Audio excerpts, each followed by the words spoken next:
Alam mo ba na posible kang kumita ng 100,000 pesos kada buwan kahit patamad ka? Pero hindi ko sinasabing wala kang gagawin talaga. Ang ibig ko lang sabihin ay hindi mo kailangan sobrang magpakapagod. Kasi maraming tao ang pagod na pagod sa trabaho pero hindi pa rin umaabot ng 30,000 pesos ang sahod. Samantalang may mga tao na hindi naman sobrang busy pero kumikita ng 100,000 pataas bawat buwan. Hindi sila mas masipag kaysa sayo o anuman. Ang meron lang sila ay isang simpleng sistema kung paano pumasok ang pera kahit hindi sila nagtatrabaho buong araw. At sa video na ito ipapakita ko kung paano gumagana ang 100,000 pesos monthly income system at napakasimple lang ng galaw. Kaya siguraduhin panoorin mo ito hanggang dulo kung gusto mong ang sahod mo ay mangibabaw.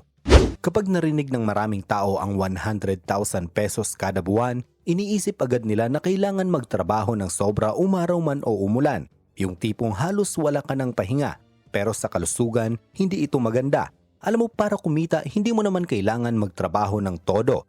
Kailangan lang alam mo kung saan, ano, at paano. At ngayon mayroon akong 4 na paraan na i-share sa iyo para ang 100,000 pesos monthly ay makamit mo.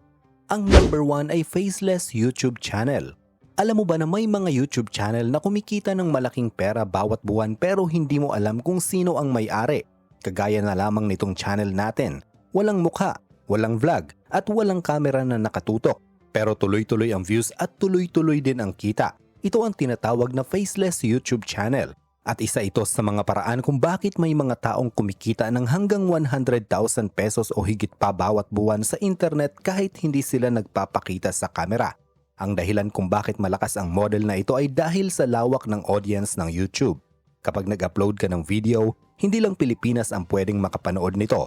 Pwedeng mapanood ito ng mga tao sa US, Europe, India o kahit saan sa mundo.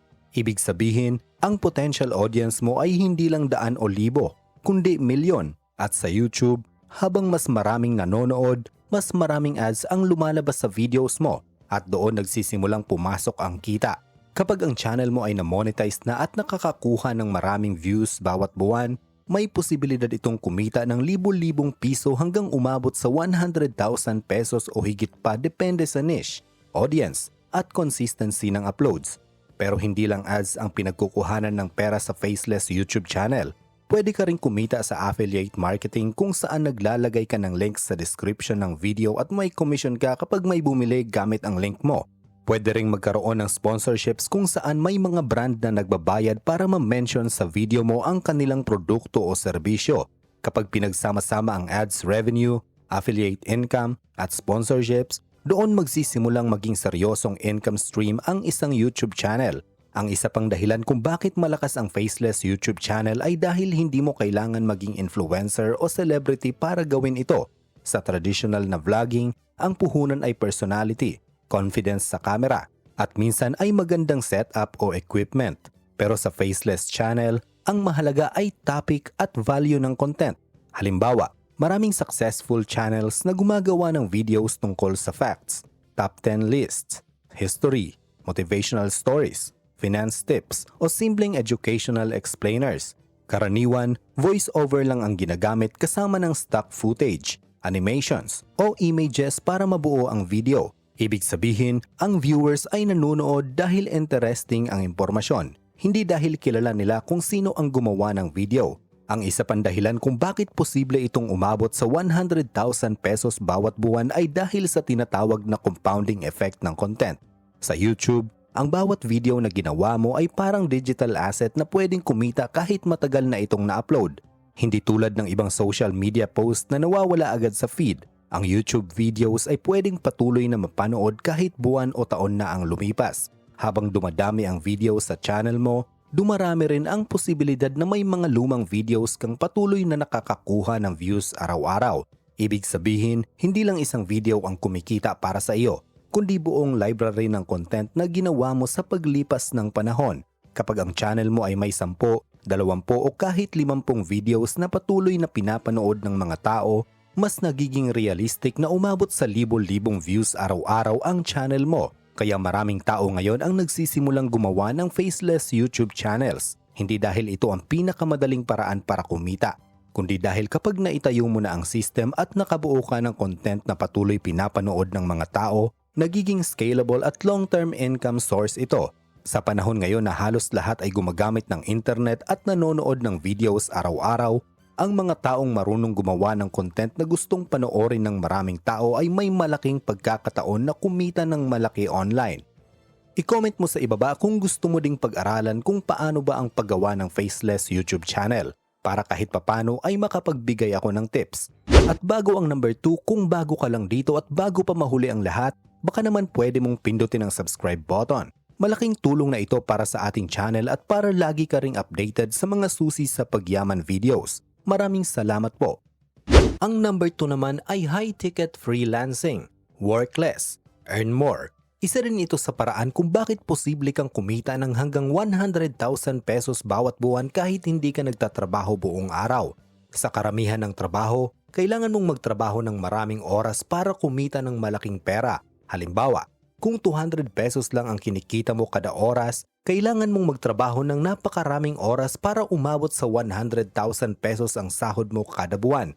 Pero sa high-ticket freelancing, ibang strategy ang ginagamit. Imbes na maraming maliit na trabaho, mas maganda kung maghanap ka ng clients na may mataas na bayad.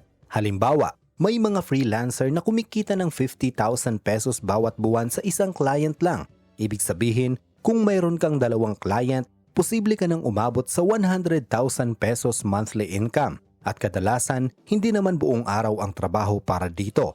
Ang dahilan kung bakit mataas ang bayad ay dahil specialized ang skill na ino-offer mo. Maaaring ito ay video editing, copywriting, social media management, graphic design, automation setup, o insurance verification.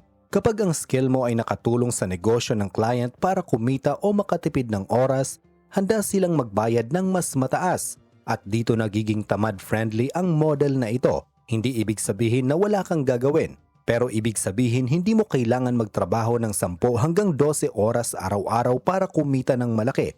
Kapag may ilang high-paying clients ka na, mas nakaka-focus ka sa quality ng trabaho kaysa sa dami ng trabaho. Sa madaling salita, ang high-ticket freelancing ay parang working smarter instead of working longer. Konti ang clients, mas mataas ang bayad, at mas kontrolado mo ang oras mo. Kaya kung mayroon kang skill na pwedeng i-offer online, posible kang makahanap ng clients na handang magbayad ng malaki. At kapag nakabuild ka na ng high-value clients, hindi na imposible ang kumita ng 100,000 pesos bawat buwan kahit hindi ka nagtatrabaho buong araw. I-comment mo sa ibaba kung balak mo ding pasukin ang pagiging freelancer o virtual assistant. Ang number 3 ay drop servicing. Isa pang paraan para kumita hanggang 100,000 pesos bawat buwan kahit hindi ka ganun ka-busy sa trabaho ay ang tinatawag na drop servicing. Kung hindi mo pa ito naririnig, simple lang ang konsepto nito. Para ka lang middleman o tagapamagitan. Ikaw ang kumukuha ng client, pero ibang tao ang gumagawa ng trabaho. Halimbawa, may isang business owner na nangangailangan ng logo design. Nag-post siya ng project at handa siyang magbayad ng 10,000 pesos para sa logo. Ikaw naman, hahanap ka ng freelancer sa platform tulad ng Fiverr, Upwork o kahit Facebook groups na kayang gawin ang parehong logo sa halagang 3,000 pesos hanggang 4,000 pesos lamang. Kapag nakuha mo na ang client at naipagawa mo na ang trabaho sa freelancer, ang matitira sa iyo ay 6,000 pesos o higit pa. Iyon ang kita mo bilang tagapamagitan. Ang maganda sa sistemang ito, hindi mo kailangan maging expert sa serbisyo na binibenta mo. Hindi mo kailangan marunong mag-design, mag-edit ng video, gumawa ng website o gumawa ng marketing campaign. Ang trabaho mo lang ay humanap ng client at mag-manage ng project. May ibang tao nang gagawa ng actual na trabaho. Dahil dito, nagiging scalable ang drop servicing. Kapag isa lang ang client mo, maliit pa lang ang kita. Pero kapag nakakuha ka ng 10 clients sa isang buwan, sa bawat project ay may kita kang 10,000 pesos. Mabilis mo nang maaabot ang 100,000 pesos kada buwan. Isa pang advantage nito ay hindi mo kailangan magtrabaho ng buong araw. Kapag mayroon ka ng listahan ng freelancers na mapagkakatiwalaan, ang gagawin mo na lang ay mag-forward ng instructions, mag-check ng output, at i-deliver ang project sa client. Sa madaling salita, para kang project manager ng sarili mong maliit na agency. Maraming serbisyo ang pwedeng gawing drop servicing tulad ng video editing, social media management, graphic design, website creation, SEO services, at kahit paggawa ng YouTube thumbnails. Lahat ng ito ay may mataas na demand online. Sa panahon ngayon na napakaraming negosyo ang gustong lumago sa internet, napakalaki ng oportunidad para sa ganitong modelo.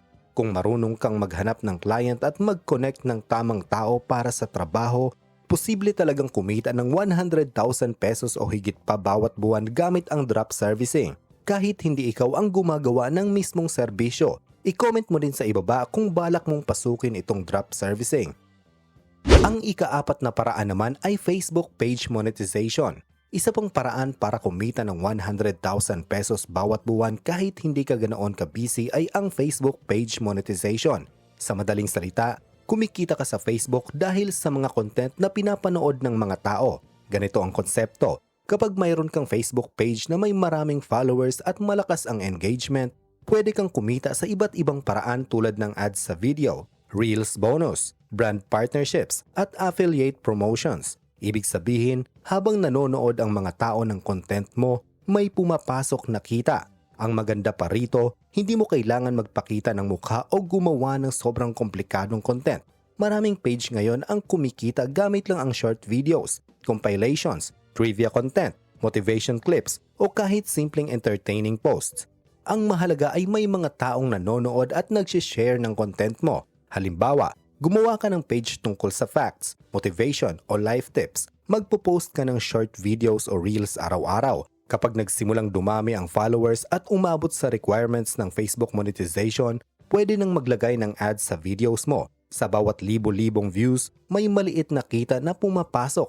Mukhang maliit sa simula, pero kapag milyon ang views ng page mo bawat buwan, doon nagsisimulang lumaki ang kita. Maraming creators ang kumikita ng 50,000 pesos hanggang 100,000 pesos o higit pa dahil lang sa consistent na views. At dahil naka-upload na ang content, kahit natutulog ka o may ginagawa kang ibang bagay, patuloy pa rin pinapanood ng mga tao ang videos mo. Ibig sabihin, patuloy din ang kita. Mas lalo pang lumalaki ang income kapag pinagsama mo ang iba't ibang source ng monetization. Halimbawa, bukod sa ads, pwede ka pang kumita sa affiliate links, brand promotions, o pagpopromote ng sariling produkto sa page mo. Sa madaling salita, kapag nakagawa ka ng Facebook page na may malakas na audience at consistent na content, posible talagang kumita ng 100,000 pesos bawat buwan. At ang kagandahan nito, karamihan sa trabaho ay ginagawa mo lang sa simula. Kapag lumaki na ang page at tuloy-tuloy ang views, parang digital asset na ito na patuloy na kumikita para sa iyo. Sa huli, ang sikreto para kumita ng 100,000 pesos bawat buwan ay hindi lang tungkol sa sipag. Mas mahalaga ang diskarte at sistema. Kapag mayroon kang paraan kung saan tuloy-tuloy na pumapasok ang pera, hindi mo na kailangan pagurin ang sarili mo araw-araw para kumita. Pero hindi mo kailangan maging perpekto agad. Ang mahalaga ay magsimula ka sa isang skill, isang paraan ng pagkakakitaan, isang sistema na kayang kumita kahit hindi mo binabantayan buong araw. Kapag napalago mo iyon, saka ka magdagdag ng panibagong income source. Unti-unti mong buuin ang sarili mong income machine at bago mo pa mapansin, posibleng maabot mo rin ang 100,000 pesos bawat buwan na kinikita. Hindi dahil sa sobrang pagod, kundi dahil sa tamang sistema na gumagana para sa iyo. At kung nagustuhan mo itong video ay huwag mo namang kalimutang pindutin ang subscribe button para kapag nag-a-upload ako ay mapapanood mo kaagad. At hanggang dito na lamang muna naway nasa mabuti kayong kalagayan. Laging tatandaan, ang utak nyo mismo ang susi sa pagyaman. Goodbye.